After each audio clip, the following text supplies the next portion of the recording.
ओम नमो भगवते वासुदेवाय। ओम अज्ञानतिमिरन्धस्य ज्ञानाञ्जनशलाकया चक्षुरुन्मीलितं येन तस्मै श्रीगुरवे नमः। हरे कृष्णा। सब भक्तों का स्वागत है श्रीमद् भागवतम के पाठ में। हम श्रवण कर रहे हैं श्रीमद् भागवतम का चतुर्थ स्कंद। इसके अंतर्गत प्रचेताओं के उपाख्यान में हम रुद्र गीत को श्रवण कर रहे हैं। शिवजी महाराज प्रचेताओं को कह रहे हैं कि भगवान की भक्ति किस प्रकार से करनी है। तो भगवान को याद करते हुए कहते हैं कि कौन ऐसा पंडित व्यक्ति होगा जो आपके चरणों को भूलना चाहेगा। क्यों? क्योंकि आपके इन दिव्य चरण कमलों की सेवा तो कि इस काल के द्वारा नष्ट न हो जाए, जो आपकी ही शक्ति है। इसके भय के कारण, आशंका से हमारे पिता ब्रह्मा जी और स्वयंभू मनु भी बिना किसी प्रकार का विचार करते हुए करते रहते हैं। तो संसार में सब लोग भगवान की भक्ति क्यों करते हैं? तो कम से कम डर से कि हम भगवान की काल शक्ति के द्वारा नष्ट हो ही जाएंगे। इसलिए आवश्यकता है कि हम भगवान की भक्ति करें तो हमें भगवान बचा देंगे। क्योंकि भगवान अभक्तों को नहीं बचाते, भक्तों को ही बचाते हैं। इसीलिए आगे वे कहते हैं,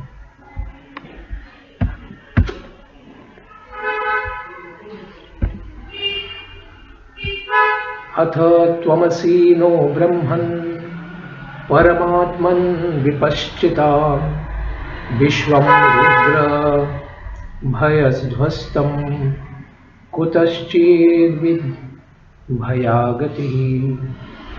हे ब्रह्मन्, विश्वं रुद्र भयध्वस्तं अथ विपश्चिता नः। हे परमात्मन्, त्वं अकुतश्चित् भयागति असि। हे ब्रह्मन, यह सारा जगत रुद्र रूप काल के भय से व्याकुल है, डरा हुआ है। इसीलिए हे परमात्मन, इस तत्व को जानने वाले हम लोगों के लिए तो आप ही भय रहित आश्रय हैं। जब सारा संसार ही भयग्रस्त है तो किसी का तो आश्रय लेना पड़ेगा। तो यहाँ पर कहते हैं कि रुद्रदेव, क्योंकि संसार में सब लोग काल शक्ति के द्वारा बाधित हो जाते हैं, लेकिन केवल भगवान आप ही और आपके चरण कमल ही इन सब बाधाओं से, भय से या काल शक्ति से परे हैं। इसीलिए हम आपके इन अभय प्रदान करने वाले, भय से बचाने वाले आश्रय स्थान चरण कमलों का ही आश्रय लेते हैं। इस प्रकार से उपसंहार की ओर अपनी जो प्रार्थनाएं हैं उसके उपसंहार की ओर इस स्तोत्र के द्वारा ले जाते हैं। रुद्र भयेन ध्वस्तम का अर्थ यही है कि काल स्वरूप रुद्र के भय से व्याकुल, जिसमें कहीं से भी कोई भय नहीं है, ऐसा आश्रय केवल आप ही हैं। क्योंकि बाकी सब लोग इस संसार में वे स्वयं भयभीत होने के कारण, काल शक्ति से स्वयं ही डरने के कारण, उनका आश्रय लेकर हमारा कोई भी कल्याण नहीं हो सकता है। इसीलिए हम आपके चरण कमलों का ही आश्रय लेते हैं। इदं जपत भद्रं वो विशुद्धा नृपनंदनाः स्वधर्मम् अनुतिष्ठन्तु भगवत्यर्पिताशयः। भो नृपनंदनाः, तो हे राजा के पुत्रों, क्योंकि प्राचीन परिषद के वे पुत्र थे प्रचेता, इसलिए कहते हैं कि हे राजकुमारों, विशुद्धा स्वधर्मम अनुतिष्ठन्तः, तुम लोग क्या करो, विशुद्ध निर्मल मन से अपने ही स्वधर्म का पालन करो। यानी तुम्हें जो कर्तव्य मिला हुआ है उसी कर्तव्य का तुम लोग पालन करो। भगवती अर्पिताशयाः इदम जपत वह भद्रम। और इस प्रकार से जब स्वधर्म का तुम लोग पालन करोगे एक राजा के पुत्रों की तरह, तो श्री भगवान में ही भगवती अर्पित हो, यानी इस प्रकार से पूरी तरह लगी हो, उस प्रकार की बुद्धि और अपने मन को लगाकर क्या करे, इदम जपत, यह जो दिव्य स्तोत्र मैंने कहा है, शिवजी महाराज कहते हैं, उस स्तोत्र का तुम क्या करो, नित्य जप करो। इससे क्या होगा, भद्रम ते, तुम लोगों का मंगल होगा, कल्याण होगा। यही रुद्र गीत है, क्योंकि शिवजी ने गाया था, इसलिए इस गीत को फिर रुद्र गीत नाम हो गया।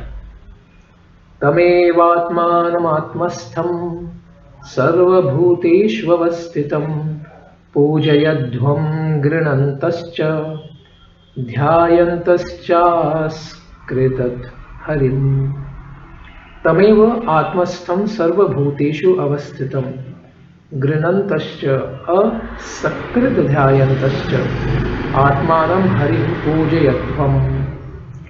उन्हीं अपने अंतःकरण में अवस्थित आत्मस्थम, हृदय में भगवान परमात्मा विराजमान है, तथा सर्वभूतेषु अवस्थितम, सभी भूतों के हृदय में भी है, अंतर्यामी के रूप में।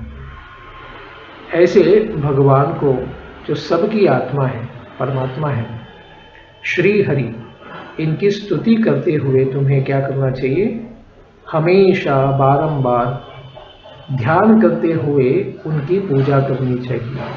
हरिम पूजयध्वम, ऐसे भगवान हरि की नित्य ही पूजा करो। तो भक्ति यह नित्य धर्म है। वर्णाश्रम जो है, वर्णाश्रम के जो कर्तव्य है, वे नैमित्तिक धर्म है, क्योंकि वो इस संसार में ही पालनीय होता है। लेकिन नित्य धर्म तो इस संसार में भी पालन कर सकते हैं, और उस संसार में यानी वैकुंठ या गोलोक में भी उसको पालन किया जाता है, इसीलिए उसे नित्य धर्म कहते हैं। योगादेशम उपासाद्य धारयन्तो मुनिव्रताः समाहितधियः सर्व एतदभ्यसता धृतः। योगादेशम उपासाद्य धारयन्त, इस योग आदेश नामक स्तोत्र को क्या करो, तुम लोग धारयन्तः, प्राप्त करके, मुनिव्रतः, उसको मन से धारण किए हुए मुनिव्रत को, समाहित धिया, परिपूर्ण रूपेण सावधानी पूर्वक बुद्धि और मन को नियंत्रित करते हुए, सर्वे एतत् आदृताः, अत्यंत आदर पूर्वक अभ्यसत, इसका पाठ करना चाहिए। तो इस स्तोत्र को और एक नाम दिया गया है, योगादेशम। तो योग आदेश, तो योगादेश, इस प्रकार से भी इस स्तोत्र को नाम दिया है स्वयं महादेव ने, क्योंकि यह योगों में सर्वश्रेष्ठ आदेश है, जिससे व्यक्ति का मंगल या कल्याण प्राप्त हो सकता है। इसीलिए इसको योगादेश भी कहा गया है। इदमाह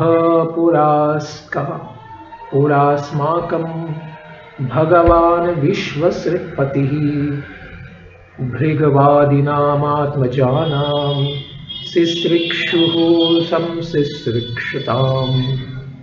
पुरा इदम सिसृक्षः, यह स्तोत्र अत्यंत प्राचीन है, तो इसलिए पुरा कहा है। सिसृक्षः भगवान विश्वसृक्पतिः, तो प्राचीन काल में सृष्टि करने की इच्छा से इच्छुक विश्व की सृष्टि करने वाले भगवान प्रजापति ने, सृष्टि का कार्य करने वाले हम भृगु आदि जो उनके पुत्र हैं, हमने अपने पुत्रों को सुनाया था। भृगु आदि ये ऋषि मुनियों ने अपने जो फिर, क्योंकि वो लोग मुख्य प्रजापति हैं ब्रह्मा जी के बाद, तो ऐसे ब्रह्मा जी ने सृष्टि करने वाले भृगु आदि अपने सब पुत्रों को इसको सुनाया था।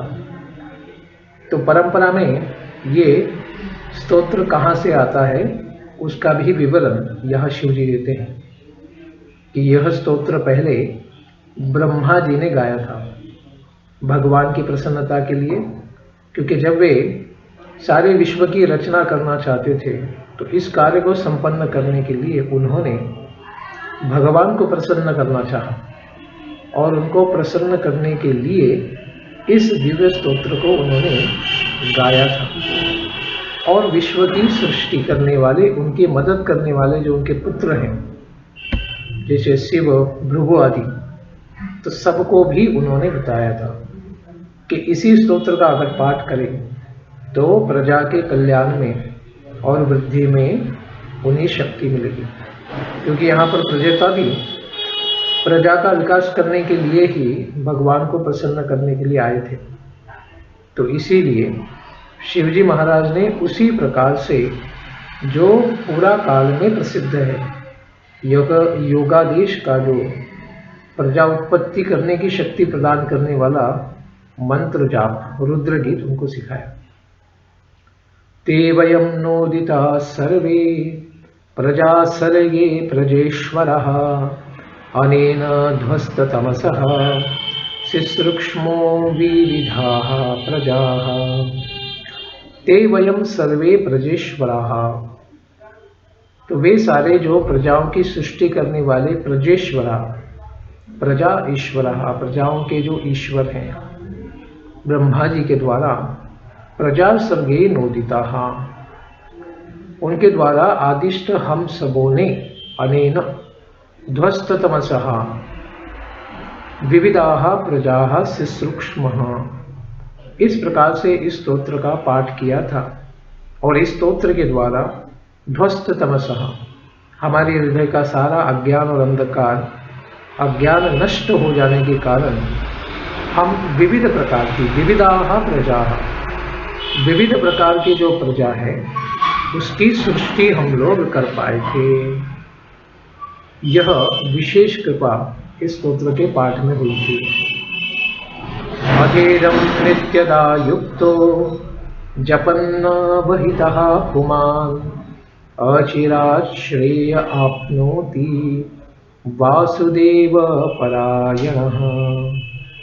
अथ नित्यदा इदं युक्तः अवहितः जपम् पुमान् अचिरात् वासुदेव परायणः अचिरात् श्रेयः आप्नोति। अथ इसीलिए नित्यदा प्रतिदिन क्या करो, इदम युक्तः अवहितः जपम, इस स्तोत्र को अत्यंत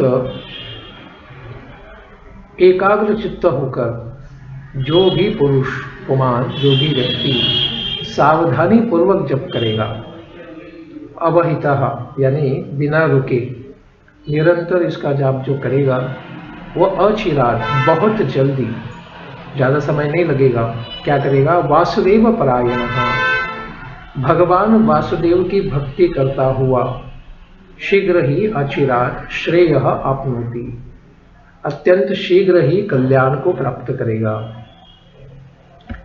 श्रेयसामीव सर्वेषां ज्ञानं निश्रेयसं परं सुखं करति दुष्पारं ज्ञाननौर्व्यसनार्णवम्। इदं सर्वेषां श्रेयसां ज्ञानं परं निःश्रेयसं ज्ञाननौ दुष्पारं व्यसनार्णवं सुखं तरति। इस संसार से समस्त कल्याण के साधनों में सर्वेषां श्रेयसां, सबसे श्रेष्ठ कल्याण का साधन है ये, इसलिए कहते हैं श्रेयसां सर्वेषां ज्ञानं परम। सब कल्याण करने वाले ज्ञान के साधनों में यह स्तोत्र योगादेश अत्यंत श्रेष्ठ है, क्योंकि ज्ञाननौ दुष्पारम व्यसनार्णवम सुखम तरति, ज्ञान रूपी नौका को अपनाने वाला बड़ी आसानी से ही इस भौतिक संसार के भयानक भव सागर को पार कर जाता है। अर्णवम यानी समुद्र को, सिंधु को, सुखम तरति सुख से पार कर जाता है। इसको दुख के सागर को सुख से पार कर जाता है। कैसा है सागर? दुष्पारम, अत्यंत दुस्तर है इसको पार करना। लेकिन ऐसे भगवान के दिव्य भक्ति की चरणों की इस नौका को धारण करके, इस दिव्य रुद्र गीत को धारण करके व्यक्ति सुख से भौतिक संसार को पार कर सकता है। इसीलिए प्रचिताओं को उन्होंने कहा कि तुम लोग इसको दिव्यता में स्वीकार करो और इसका पालन करो। य इमं श्रद्धया युक्तो मद्गीतं भगवस्तवम् अधीयानो दुराराध्यम हरिम आराधयत्यसौ। यह इमं मद्गीतम भगवस्तवम, यह जो दिव्य गीत है मेरे द्वारा कहा गया, इसलिए कहते हैं मद गीतम, मेरा गीत। तो शिव जी ने कहा है तो उनका गीत मतलब शिव गीत या रुद्र गीत, इस प्रकार से भी नाम हुआ। कैसा है ये गीत? भगवस्तवम, श्री भगवान का स्तव है, स्तोत्र है। श्रद्धया युक्त, बड़ी श्रद्धा के साथ, विश्वास के साथ, अधियानो भवति, जो पाठ करेगा वह असौ दुराराध्यम हरिम आराधयति, अत्यंत दुराराध्य भी होने पर भी, क्योंकि भगवान की भक्ति करना अत्यंत कठिन है। अगर भक्तों का संग न मिले, सत्संग प्राप्त न हो, उस प्रकार का मार्गदर्शन न मिले, भागवत न मिले, तो भगवान की भक्ति को कोई नहीं पा सकता है। इसीलिए दुराराध्य का है। लेकिन अगर भक्तों का संग मिले, भागवत श्रवण करने को मिले, तो फिर ये सरल मार्ग है। लेकिन अन्यथा दुराराध्यम हरि, भगवान हरि की भक्ति समझना अत्यंत कठिन है, उस निष्कर्ष तक पहुंचना अत्यंत कठिन है। ऐसे दुराराध्यम हरिम आराधयति, उस हरि को भी व्यक्ति क्या करेगा? बड़ी सरलता से प्रसन्न कर देगा, अगर इस स्तोत्र को दिव्य रूप से नित्य पाठ करेगा। विन्दते पुरुषो मुष्यात् अद्य छिद्यत्य सत्वरम मद्गीत गीतासु प्रीताश्रेय सामेक वल्लभात्। यह पुरुषः मद्गीत गीतान्, जो पुरुष लोग, जो व्यक्ति मेरे द्वारा गाए गए मद गीतान, मेरे द्वारा गाए गए इस दिव्य स्तोत्र से क्या करते? सुप्रीतात्, प्रसन्न हुए, श्रेयसाम, समस्त कल्याणों के एकमात्र आश्रय, एक वल्लभात्, अमुष्मात् अस्वत असत्वरम यद यदिच्छति विन्दते। ऐसे एकमात्र आश्रय श्री भगवान से स्थिर चित्त से जो जो प्राप्त करना चाहेगा उसे यदिच्छति, जो जो इच्छा करेगा, विन्दते, उसको प्राप्त कर लेता है। तो किसी की कुछ भी भावना हो, लेकिन भगवान से प्राप्त करना चाहता है, तो इस प्रकार से जो अत्यंत एक वल्लभात्, एकमात्र प्रिय आश्रय वस्तु है भगवान के दिव्य चरण कमल, उनके चरणों में यह गीत गाने से उसकी इच्छाएं पूर्ण हो जाएंगी। इदं यः कल्य उत्थाय प्राञ्जलिः श्रद्धयान्वितः शृणुयात् श्रावयेन्मर्त्यो मुच्यते कर्म बंधनैः। कल्ले उत्थाय प्राञ्जलिः, प्रातः काल में सुबह ब्रह्म मुहूर्त पे जल्दी उठकर, जो सूर्य उदय से पहले 96 मिनट यह चालू हो जाता है, तो उस ब्रह्म मुहूर्त में उठकर कोई अगर प्रांजलि हाथ जोड़ता है, नमस्कार करता है, श्रद्धयान्वितः, बड़ी श्रद्धा के साथ, इदम यह मर्त्य शृणुयात्, इस प्रकार से मनुष्य इसको अगर ध्यान पूर्वक जप करेगा, सुनेगा, शृणुयात् यानी सुनेगा, श्रावयेत यानी दूसरों को सुनाएगा, सह कर्म बंधनैः मुच्यते। फलश्रुति कहते हैं तो ऐसा करने से क्या होगा? कहते हैं कि वह अपने सारे जन्म के कर्म बंधनों से मुक्त हो जाएगा।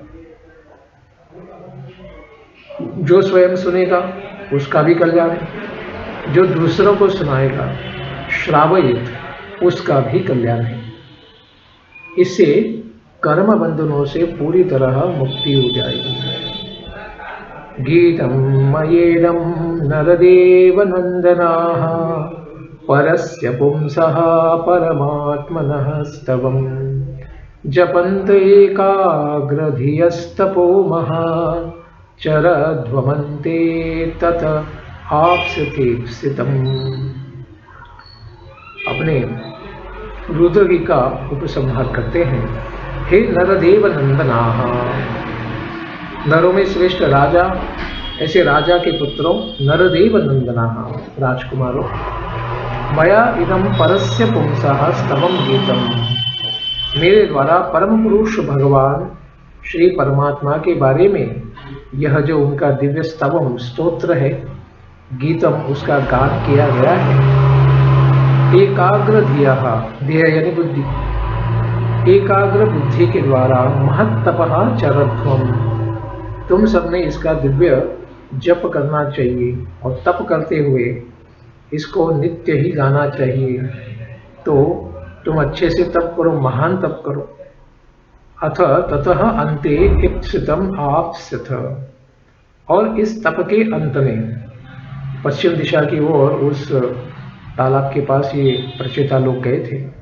तो उन्होंने कहा कि आप यहीं पर रहकर क्या करें, इस दिव्य तप में लग जाएं और तप के साथ इस मंत्र का, रुद्र गीत का जाप करें। तो इस तप के अंत में आपको जो अभिप्रेत है वह अर्थ, वह वस्तु प्राप्त हो जाएगी। क्योंकि प्रचेताओं को प्रजाओं की उत्पत्ति करनी थी तो उनको एक पत्नी की आवश्यकता पड़ेगी। तो यह पत्नी भी उन्हें इस तप के अंत में प्राप्त हो जाएगी। जो अभिप्रेत अर्थ है, वस्तु है, उसकी भी उन्हें प्राप्ति होगी। उसके लिए उनको कहीं जाना नहीं पड़ेगा ढूंढने के लिए, भगवान स्वयं ही उसकी व्यवस्था करा देंगे। इस प्रकार से उनको आश्वसित किया शिवजी महाराज ने।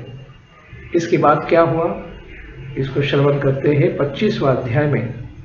अभी यहाँ प्रचेताओं का उपाख्यान आगे बढ़ेगा और हम दूसरे उपाख्यान में प्रवेश करेंगे, पुरंजनोपाख्यान। क्योंकि जब बच्चों को भक्ति में लगा दिया, उनका कल्याण का मार्ग प्रशस्त हो गया है। लेकिन उनके पिता तो कर्म कांड में ही और यज्ञ करने में ही दिन भर बिजी हैं, व्यस्त हैं। तो उनका भी कल्याण होना चाहिए। वो है राजा बर्हिषत, प्राचीन बर्हिषत। तो उनका भी कल्याण करना पड़ेगा। तो उनका कल्याण नारद मुनि किस प्रकार से करते हैं, इसका उपाख्यान है पुरंजनोपाख्यान। मैत्रेय मुनि कहते, मैत्रेय उवाच इति संदिश्य भगवान् बार्हिषदैरभिपूजितः पश्यतां राजपुत्राणां तत्रैवान्तर्दधे हरः। भगवान हरः इति संदिश्य बार्हिषदैरभिपूजितः सन् राजपुत्राणां पश्यतां तत्रैव अंतर्दधे। हे विदुर, मैत्रेय ऋषि विदुर जी को यह कथानक सुना रहे हैं। भगवान हरः यानी शिवजी, इति संदिश्य इस प्रकार से प्रचेताओं को बार्हिषत, क्योंकि बर्हिषत के पुत्र हैं इसलिए तद्धित बना है बार्हिषत, बर्हिषत राजा के पुत्रों को इस प्रकार से उपदेश देकर और उनके द्वारा पूजितई, अभिपूजितई, अच्छी प्रकार से उनकी पूजा भी की गई। सन राजपुत्राणां पश्यतां तत्रैव अंतर्दधे, तो उनके सामने जो प्रकट हुए थे शिवजी महाराज, उनको उपदेश देकर फिर अंतर्धान हो गए। इस प्रकार से प्रचेतागण तपस्या कर रहे थे। उस समय अत्यंत दयालु नारद मुनि जी भगवान की प्रेरणा से उनके पिता का उद्धार करने के लिए प्राचीन बर्हिषत को परोक्ष ही रहकर आत्मज्ञान का उपदेश देते हैं। इस 25वें अध्याय में नारद मुनि पुरंजन के कथा के द्वारा व्याज से यह बतलाया कि आत्मा का जब बुद्धि के साथ संबंध होता है तो अनेक प्रकार की सृष्टियां होती हैं। मनोकल्पित है, मन जिस जिस प्रकार से कल्पना करता है उस प्रकार से सृष्टियां इस संसार में वो मन बनाता रहता है। तो जब प्रचेतागण तीव्र तपस्या कर रहे थे उस समय नारद मुनि प्राचीन बरही के पास आकर इस पुरंजन की कथा को कहते हैं। और कथाओं में कूट है क्योंकि इसको समझना थोड़ा कठिन होता है। इस प्रकार से बरीशत जिसका कर्मकांड में मन फंसा हुआ था उन्हीं को एक कथा के द्वारा उन्होंने उद्धार किया। रुद्रगीतम भगवतः स्तोत्रम सर्वे प्रचेतसः जपन्तस्ते तपस्ते वर्षाणाम युतम जले ते सर्वे प्रचेतसः। तो जो सब प्रचेतागण थे 10 जले जल के भीतर रहकर रुद्र गीतम जो भगवान रुद्र जी ने गाया था, जो योगादेश था, उस गीत को वे गाते रहे। भगवतः स्तोत्र क्योंकि वह श्री भगवान का स्तोत्र था। जपन्तः वे लोग पाठ करते रहे। कितना समय? वर्षाणाम अयुतम 10,000 वर्षों तक तपस्ते शुरू उन लोगों ने तपस्या की। तो यह पूर्व के काल में कलयुग में तो इतना कोई जी भी नहीं पाता है। तो इसी से पता चलता है कि यह पूर्व काल में उच्चतर वर्षों में यह हुआ कि जिसमें इतना समय तक लोग जी पाते थे कि हजारों साल यहाँ पर 10 लाख वर्ष तक प्रचेताओं ने तपस्या की। प्राचीन बर्हिषं क्षत्तः कर्म स्वासक्त मानसम नारदोऽध्यात्म तत्त्वतज्ञः कृपालुः प्रत्यबोधयन्। क्षत्तः कर्मसु आसक्त मानसम प्राचीन बर्हिष अध्यात्म तत्वज्ञः कृपालुः नारदः प्रत्यबोधयन्। हे विदुर, कर्मों में ही जिनका मन लगा था, कर्मसु आसक्त मानसम, उनका मन, राजा का मन, बरीशत का मन कर्म कांड में यज्ञ करने में ही लगा हुआ था। ऐसे प्राचीन बरीश अध्यात्म तत्वज्ञ उनके ऊपर कृपा करने के लिए ऐसे प्राचीन बरी के पास अध्यात्म में तत्ववेत्ता कृपालु सब जीवों पर कृपा करने वाले नारद ऋषि प्रत्यबोधयन, उनके पास नारद मुनि जाते हैं और कुछ इस प्रकार से कथन करते या वृत्तांत सुनाते हैं। श्रेयस्त्वं कथमद्राजन् कर्मणात्मन ईहसे दुःख हानि सुखावाप्ति श्रेयस्तन्नेह चेष्यति। हे राजन, कर्मणा आत्मनः कथमत श्रेयः ईहसे। राजा के पास जाके नारद मुनि कहते हैं, हे राजा, आप इस प्रकार से कर्म के द्वारा आत्मनः आत्मा का कौन सा श्रेय, कौन सा परम लंबा समय तक टिकने वाला ऐसा कल्याण करना चाहते हैं। जैसे हमने श्रेय और प्रेय देखा। प्रेय यानी बहुत कम समय में प्राप्त होने वाला और कम समय के लिए टिकने वाला जो कल्याण है उसको प्रेय कहते हैं। और श्रेय यानी जो लंबे समय तक कल्याण प्राप्त किया जा सकता है उसको श्रेय कहते हैं। दुख हानि ही, दुख का अत्यंतिक नाश आप कैसे करेंगे? क्योंकि संसार में दो ही चीजें हम करना चाहते हैं कि जीवन से सारा दुख नष्ट हो जाए और सुखावाप्ति और सुख की प्राप्ति हो जाए। आत्यंतिक दुख निवृत्ति, दुख पूरा का पूरा 100% चला जाए। आत्यंतिक सुख प्रवृत्ति और सारा सुख 100% सुख मुझे मिल जाए और दुख पूरा नाश हो जाए। बस ये दो कल्याण तो चाहते हैं। तो ऐसे दुख हानि ही सुखावाप्ति ही, इस प्रकार से जो कल्याण कहे गए हैं। श्रेय तत् इह च न इष्यते, लेकिन कर्म के द्वारा तो इन दोनों में से कोई भी संभव नहीं। क्योंकि कर्म में होता ही ऐसा है कि सिर्फ सांस लेने में भी जीव जंतु मर जाते। तो अच्छा करने के लिए तपस्या करने भी जाओ, यज्ञ भी करोगे, तो इससे गलतियां तो होंगी। तो कभी कभी यज्ञ सफल होगा, कभी नहीं होगा, तो कभी कल्याण होगा, कभी नहीं होगा। और जो कल्याण प्राप्त होगा वो भी इस संसार में अस्थायी है। निरंतर चिरंतन ऐसा कल्याण कर्म के द्वारा प्राप्त नहीं है। तो ऐसे कर्म में आप क्यों लगे हुए? इस प्रकार से राजा को प्रश्न पूछते हैं नारद कि तुम इन यज्ञों के द्वारा क्या प्राप्त कर लोगे?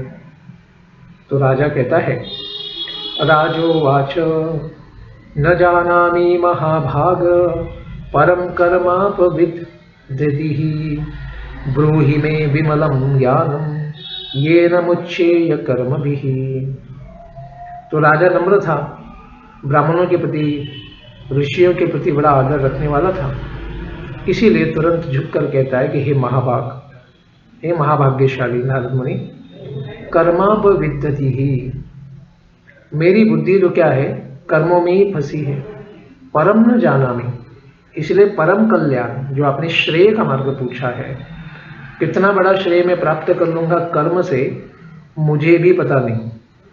क्योंकि कर्म से परे का कल्याण का मार्ग तो मुझे पता ही नहीं है।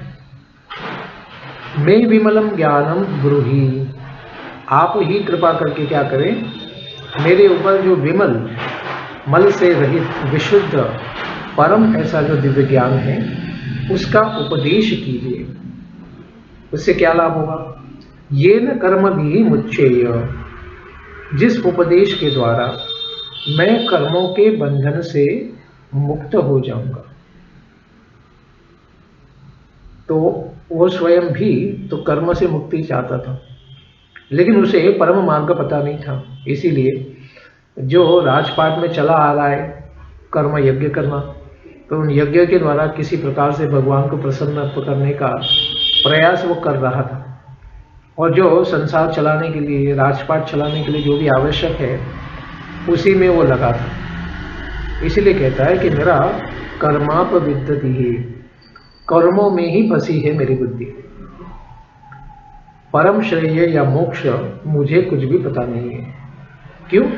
मेरी बुद्धि कहाँ पर फंसी है? गृहेषु कूटधर्मेषु पुत्रदाराधनार्धतिः न परम विन्दते मूढ़ो भ्राम्यम संसार वर्त्मसु। कूटधर्मेषु, कपटता से ही भरा है ऐसा धर्म कौन सा है? क्यों तो कहते हैं गृहेषु, मैं गृहस्थ आश्रम में लगा हूं, तो तेरा मेरा, मम ममेति, अहम ममेति, इस प्रकार की बुद्धि रखनी पड़ती है। मेरा तेरा करना पड़ता है, थोड़ा कपट करना पड़ता है। इस प्रकार की हमारी बुद्धि है। पुत्र दारा धनार्थ, इसमें हम क्या करते हैं, मूर्ख व्यक्ति की तरह अपने पुत्र, पत्नी, दारा यानी पत्नी, धन, अर्थ, इसी को क्या करते हैं, परमार्थ या पुरुषार्थ, परम पुरुषार्थ मानते हैं। और ऐसी धी मूढ़, ऐसी मूर्ख बुद्धि होने के कारण संसार वर्त्मसु, हम संसार के मार्ग में भटकते रहते हैं। भ्राम्यम परम न विन्दते, इसीलिए ऐसे सांसारिक सुख दुख के संसार में, जंगल में हम फंसने के कारण हम अपने परम कल्याण का मार्ग न जानते हैं, न उसको प्राप्त भी कर सकते हैं। तो गृह में जो आसक्त है जीव है, उसकी बुद्धि बाधित हो ही जाती है, क्योंकि उस प्रकार की मैं और मेरा की बुद्धि वो ले लेता है।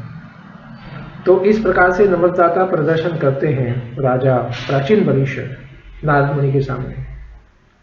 यही वैदिक सभ्यताओं का, संस्कारों का लाभ था कि व्यक्ति, ज्ञानी व्यक्ति के सामने तुरंत झुक जाता था और अपने परम कल्याण का मार्ग उनसे पूछकर कल्याण का मार्ग प्राप्त करता था। उसी प्रकार से राजा ने नारद मुनि के सामने झुककर यह अपनी बात कही। उसके ऊपर नारद मुनि क्या कहते हैं? नारद उवाच भो भो प्रजापति राजन पशुन पश्य त्वयाध्वरे सज्ञापिता जीव संघान निर्घृणेन सहस्रशः। भो भो प्रजापते, प्रजाओं का पालन करने वाले हे राजा, प्रजा के पति, निघृणेन त्वया अध्वरे, बड़ी निर्दयता के साथ, बड़ी क्रूरता के साथ तुम जो यज्ञ कर रहे हो, इन यज्ञों में अध्वरे सद्निपितान सहस्त्रशः, हजारों पशुओं की जीव संघान पश्य, इन पशुओं का वध किया जा रहा है। और तुमने इतने यज्ञ किए तो कल्याण के नाम पे, क्योंकि सारी दिशा में तुमने कुशाघात सर्वत्र करती है, इतने यज्ञ कर रहे हो, इतना कर्मकांड फैला रहे हो, लेकिन सब यज्ञों में पशुओं की बलि दी जा रही है। तो ऐसे हजारों यज्ञ करने से हजारों पशुओं की बलि दी जा रही है। तो क्या करो, ये जो मरने के बाद ये पशु लोग जो है अपने सूक्ष्म शरीर के साथ अंतरिक्ष में तुम्हारी प्रतीक्षा कर रहे हैं।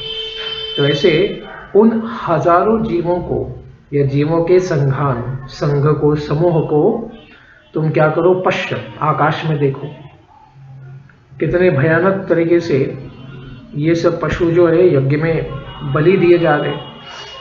इन सब मारे गए पशुओं को तुम प्रत्यक्ष देखो और देखने के पश्चात देखो तुम्हें कैसा लगता है। एते त्वां संप्रतीक्षन्ति स्मरतो वैशसं तव संपरेत मया कूटैश्छिद्यन्त्युत्थितमन्यवः। एते तव वैशसं स्मरन्तः त्वां संप्रतीक्षन्ति उत्थितमन्यवः एते संपरेतम् अयः कूटैः छिन्दन्ति। ये सब जो है तुम्हारे द्वारा प्राप्त हुई पीड़ाओं को याद करते हुए, स्मरन्तः, याद करते हुए, स्मरण करते हुए क्या करते हैं, त्वां सम प्रतीक्षन्ते, तुमसे बदला लेने के लिए तुम्हारी प्रतीक्षा कर रहे, राह देख रहे कि कब हमें अवसर मिलेगा और इस राजा से हम अपने मृत्यु का बदला लेंगे। उत्थितमन्यवः, जब तुम मरोगे और मरने के पश्चात एते संपरेतम, तो फिर उसके पश्चात अयः कूटैः छिन्दन्ति, तो ये सब अपने लोहे के सींगों से, क्योंकि जो उन्हें शरीर प्राप्त है, यमलोक जाने के पश्चात ये सब क्या करेंगे, वहाँ पर प्रकट होंगे और प्रकट होकर तुमसे बदला लेने के लिए उनके पास इस प्रकार के हथियारों से लैस ऐसे शरीर होंगे जैसे उनके सींग ही लोहे के होंगे। और यह तुम्हारे पेट के अंदर क्या करेंगे, डालकर तुम्हारी आंतड़ियों को खींचेंगे उनके दांतों के द्वारा, उनके लोहे के सींगों के द्वारा। इस प्रकार से तुम्हें भेदन करेंगे ताकि ये लोग अपने मृत्यु का बदला तुमसे लेंगे। इस प्रकार से अगर हम किसी जीव को पीड़ा देंगे तो हमें भी उसी प्रकार की पीड़ा को प्राप्त करना पड़ेगा, उससे छुटकारा नहीं होगा। इसीलिए इन्होंने कहा, नारद मुनि ने, कि तुम इनके दुखों का दर्शन तो करो और किस प्रकार से नाक से गरम गरम हवा निकालकर अपने सींगों को तुम्हारी ओर करते हुए वे अंतरिक्ष में तुम्हारी प्रतीक्षा कर रहे, उनको तो देखो। अत्र ते कथयिष्येम इतिहासं पुरातनं पुरञ्जनस्य चरितं निबोध गदतो मम। अत्र ते अमं पुरातनम इतिहासं कथयिष्ये। इसलिए तुम्हारा कल्याण करने के लिए राजा तो तुरंत डर गया। उन्होंने कहा कि ऋषि महाराज नारद मुनि, ये सारे जीव तो ये तो मुझे बदला लेने के लिए मेरा प्रतीक्षा कर रहे, तो मेरा कल्याण कैसे होगा। तो नारद मुनि ने कहा, तुम्हारे अंदर जो इन कर्मों के बंधनों की वासना जो है, इससे मुक्ति दिलाने के लिए मैं तुम्हें एक विशेष पुरातन इतिहास कहूँगा। कथयिष्ये गदतो मम पुरंजनस्य चरितम निबोध। तो यह दिव्य प्राचीन इतिहास मैं तुम्हें सुनाऊंगा। वह कौन सा है, तो कहते हैं वह पुरंजन राजा का इतिहास है। तो अभी राजा के पास जिस प्रकार की मनोवृत्ति थी उसी मनोवृत्ति के अनुसार एक उपाख्यान इतिहास को उनके सामने रखेंगे, जिसके द्वारा वह अपनी मानसिकता में जो गलतियां हैं, बुद्धि में जो खोट है, उसको समझ जाएंगे और कर्म का मार्ग किस प्रकार से बंधन में ही डालने वाला है।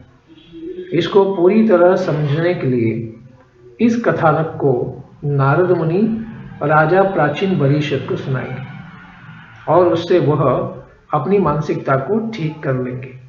यही है पुरंजन उपाख्यान। तो इसकी शुरुआत अभी नारद मुनि करेंगे, जिससे कर्म में आसक्त जीव कर्मों से पार होकर भगवत ज्ञान के द्वारा अपने प्रिय मित्र भगवान परमात्मा का पूजन करके उनको किस प्रकार से प्राप्त कर सकता है, यह परम कल्याण का मार्ग नारद मुनि बताएंगे। इसको हम श्रवण करेंगे कल के प्रातःकालीन सत्र में। धन्यवाद। हरे कृष्ण। ग्रंथराज श्रीमद् भागवतम की जय, रचयिताओं के उपाख्यान की जय, रुद्र गीत की जय, पुरंजन उपाख्यान की जय, नारद मुनि की जय, राजा प्राचीन बरीशत की जय, रचयिताओं की जय। निताय गौर प्रेमानंदे। हरि हरि बोल।